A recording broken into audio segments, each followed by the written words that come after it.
Let me start with the most important thing I have learned in 40 years of watching markets. George Soros taught me this actually. He said it is not whether you are right or wrong that matters. What matters is how much you make when you are right and how much you lose when you are wrong. And what that really means is that the size of your bet has to match the conviction of your evidence. And right now, sitting here in June 2026, I am telling you my conviction is about as high as it has been on any macro trade I have studied in the last decade. Not because I am optimistic, not because I like gold. I do not make money being an optimist or a pessimist. I make money being a realist too. And the reality of what is happening to the global monetary system right now is something that I think very few retail investors are genuinely appreciating. So, let me take you back. Let me take you back to the beginning of this year. Gold was sitting around $4,300 an ounce. Silver was somewhere around 80, and then the Iran conflict escalated dramatically in late February, and gold shot briefly above 5 or 600, and silver went above 1. Every single retail investor on the planet felt like a genius for about 3 weeks. And then what happened? The correction. Gold fell almost 20% from those highs. Silver fell 35%, and people lost their minds. The headlines started, gold is over, the safe haven trade is dead, inflation is easing, the Fed is done, gold has no yield, too. And everybody who bought near the top was sitting there in pain looking at their accounts wondering what they had missed. And I want to tell you what you missed, because what happened is exactly what has always happened. And if you understand the mechanism, you will never be surprised by it again. When a geopolitical shock hits, the first thing that moves is oil. Oil is the transmission mechanism for every geopolitical crisis in the modern world. 20% of global oil supply runs through the Strait of Hormuz. When that region gets disrupted, oil moves up fast and hard. And when oil moves, it does not immediately push inflation higher. What it does first is push inflation expectations higher, and that distinction matters enormously because the Federal Reserve does not respond to inflation. The Federal Reserve responds to inflation expectations. And when inflation expectations rise, the Fed freezes. They cannot cut rates, they cannot do anything, they just sit there and watch. And when the market realizes the Fed is stuck, bond yields go up. When bond yields go up, the dollar strengthens. And when the dollar strengthens and you can earn 5% sitting in a US Treasury, the question every institution in the world is asking is very simple. Why would I sit in gold paying me nothing when I can sit in a treasury paying me 5%? And the answer is that in the short run, a lot of them will not. And that is exactly what happened. That is why gold dropped. That is why silver dropped even harder. It was not a collapse in a thesis. It was a mechanical, predictable response to a very specific sequence of events that has played out in 1973, in 1979, in 1991, in 2001, and in 2022. Now here is where it gets interesting. Here is where the setup that I am watching right now is different from everything that came before it. Because every single one of those prior episodes, every one of them resolved the same way. Gold initially dropped and then it went to higher highs every single time. And the reason it went to higher highs every single time is because the underlying structural problem that gold is responding to never got fixed. It just got papered over. And in 2026, the underlying structural problem is not just unresolved, it is dramatically worse than it has ever been in my lifetime. Let me give you one number that I want you to sit with for a moment. One number. The United States government is currently paying $1 trillion a year in interest on its debt. $1 trillion. That is more than the entire defense budget, more than Medicare, more than Medicaid, more than every aircraft carrier, every fighter jet, every soldier, every nuclear submarine in the entire United States arsenal combined. The country is spending more money just to service the interest on what it already owes than it spends protecting itself. And the debt is sitting at roughly $36 trillion right now. That number does not go down. It never goes down. It only goes up. And the pace at which it is going up is accelerating, not decelerating. And if you want to understand why gold has gone from $250 an ounce in 2001 to over $4,000 an ounce today, the answer is not complicated. The answer is that the world has been slowly, steadily, increasingly losing confidence in the ability of the United States government to manage its fiscal house. And that process is not over. In fact, I would argue we are somewhere in the middle of it. Now, I want to talk to you about something that I think is the single most important structural change in the gold market in the last 3 years. And it is something that most retail investors have completely missed because it is not exciting. It does not make good headlines, but it is the foundation underneath everything else I'm going to tell you. Central banks are buying gold at a pace we have never seen before in recorded history. 3 consecutive years above 1,000 tons of net central bank purchases, 3 years in a row. Before 2022, the average was around 473 tons per year. Going all the way back to 2010, we were buying more than double the historical average, and this is not speculative money. This is not hedge funds or retail traders. This is the treasuries of sovereign nations. China, India, Poland, Turkey, Singapore, Czech Republic, they're all pulling their reserves out of US Treasury bonds, and they are putting them into gold because when you weaponized the dollar in 2022, when you froze Russia's dollar reserves after the Ukrainian invasion, every single central banker in the world who was not already aligned with Washington sat up and thought very carefully about what it meant to hold their nation's wealth in a currency controlled by someone else too. And the answer that many of them arrived at was the same answer that every civilization in 5,000 years of monetary history has arrived at. Gold cannot be frozen. Gold cannot be sanctioned. Gold does not have a counterparty. Gold is nobody else's liability. Now, let me bring this to silver, because silver right now might actually be the more interesting trade, and I say that carefully because silver is volatile. Silver is not for the faint of heart. Silver can cut you badly if you do not understand what you own, but structurally the case for silver right now is one of the most compelling I have seen in a very long time, and here is why. Silver is not just a monetary metal. Silver is an industrial metal, and the industrial demand for silver is going through a structural transformation that has nothing to do with inflation or central banks or geopolitics. It has to do with the energy transition. Every single solar panel built on this planet requires silver. Every electric vehicle requires silver in its circuitry. Every 5G tower, every data center pushing AI workloads, every semiconductor fab running at full capacity, they all require silver. And at the same time, silver supply has been in a structural deficit for 5 consecutive years. We are consuming more silver every year than we are mining. The inventories that were built up over decades are being drawn down, and unlike gold, there is no central bank sitting on a pile of silver that can release supply into the market when things get tight. When silver gets tight, it gets tight fast, and the price moves that result from that kind of tightness are not 10% moves, they are 50% moves, sometimes 100% moves, and the setup right now with silver having corrected 35% from its highs, well, the structural supply deficit has not moved an inch is exactly the kind of asymmetric entry point that I spent my entire career looking for. Let me tell you what asymmetric means to me, because I think the word gets thrown around too casually. Asymmetric means the downside is defined and the upside is open-ended. It means that if I am wrong, I lose a little, and if I am right, I make a lot. And the way I build asymmetric positions is not by being clever, it is by waiting. It is by having the discipline to sit on my hands when something is overextended in one direction and wait for the reversion. Right now, gold is sitting significantly below its 200-day moving average. Now, for those of you who are not technical traders, the 200-day moving average is not some mystical indicator. It is simply the average price of an asset over the last 200 trading days. It is the line that every major institution, every central bank, every sovereign wealth fund, every pension manager uses as a reference point for whether something is cheap or expensive relative to its recent trend too. And when gold drops significantly below that line, historically over the last 10 occasions that has happened, gold has been positive 100% of the time over the following 12 months with an average return of around 8%. But that is the average. The outliers, the times when the gap between the price and the 200-day average was really large like it is right now, those were not 8% recoveries. Those were 100% recoveries. Those were 100% recoveries. And now I want to walk you through the 4 phases of what happens after every major crisis shock to gold and silver, because understanding these phases will change the way you look at your portfolio forever. Phase 1 is the panic. This is the first 2 to 4 weeks after the initial shock. Retail investors are selling, the headlines are screaming, the media is full of fear, and the smart money, the people who have been through this before, they are doing nothing. They are sitting quietly watching, waiting. They are not buying yet. They are not selling. They are watching because experienced money knows that the first wave of panic is never the bottom. The bottom comes later. Phase 2 is the suppression. This is month 2 through roughly month 4 or 5. The panic has calmed a little. The headlines are slightly less hysterical, but gold is still down. Silver is still down. And this is the phase that destroys retail investors because they look at their portfolio, they see red. They read a headline saying the gold trade is finished and they sell. They lock in their losses at exactly the worst possible moment. And I want to be very direct with you about something here. The people who are selling gold and silver right now in this phase are selling it to someone, and the people buying it from them are not retail investors who panicked. The people buying it are central banks. The people buying it are sovereign wealth funds. The people buying it are the institutional money that has a 10-year time horizon and is loading up at prices that in 5 years they will look at and wonder why they did not buy more.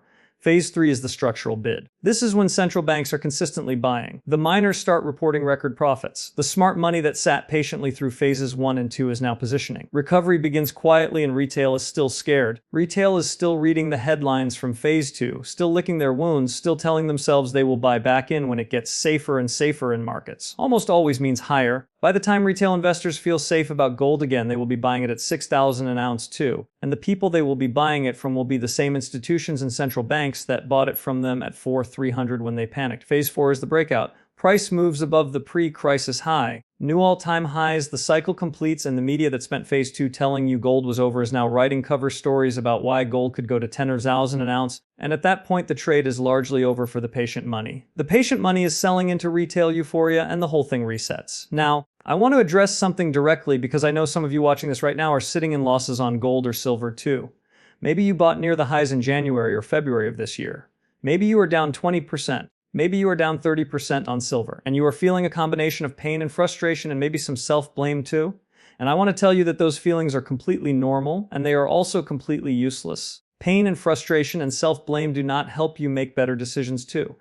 The only thing that helps you make better decisions is understanding what you own and why you own it too. And if the reason you bought gold or silver was because you understood the structural case, the debt, the central bank buying, the supply deficit in silver, the de-dollarization trend, all of the things I've been walking you through, then nothing about the current pullback has changed that case, not one thing. The US debt is still over 36 trillion and growing. The central banks are still buying. The silver deficit is still there. The dollar is still, as I said in my own January interview at Morgan Stanley, toward the top of its historic purchasing power range with foreigners massively overloaded in dollar-denominated assets. The thesis has not changed, only the price has changed. And lower price for a thesis that is intact is not a reason to sell. It is a reason to study your position sizing and decide whether you have room to add. Now, let me talk to you about something that is genuinely new in this cycle, something that was not present in 1973 or 1907, and I think it is one of the most important factors that could make this particular move in gold and silver more powerful than anything we have seen before. I am talking about the dollar itself. The US dollar has been the world's reserve currency since 82 years.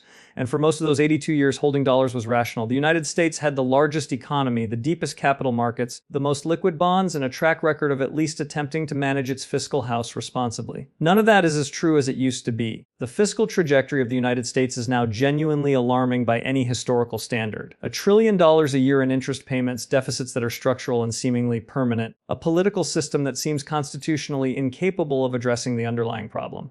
And foreigners, as I have been saying, are sitting on a mountain of dollar exposure that they accumulated over decades too. And some of them are starting to ask whether that exposure makes sense at current levels. When that selling starts in earnest, when foreign holders of US treasuries begin to rotate meaningfully out of dollars, two things happen simultaneously. The dollar falls and gold, which is priced in dollars and serves as the alternative to the dollar in reserve portfolios, goes up. Not 5%, not 10%. When that kind of structural dollar selling begins, the moves in gold are generational. Now, I am not here to tell you that is definitely happening. I am not in the prediction business. I spent 30 years watching the greatest investors in the world. The one thing they all have in common is they do not make predictions. They build cases. They size their bets according to the evidence. And then they follow the evidence wherever it leads, even if it means changing their minds. Soros taught me that too.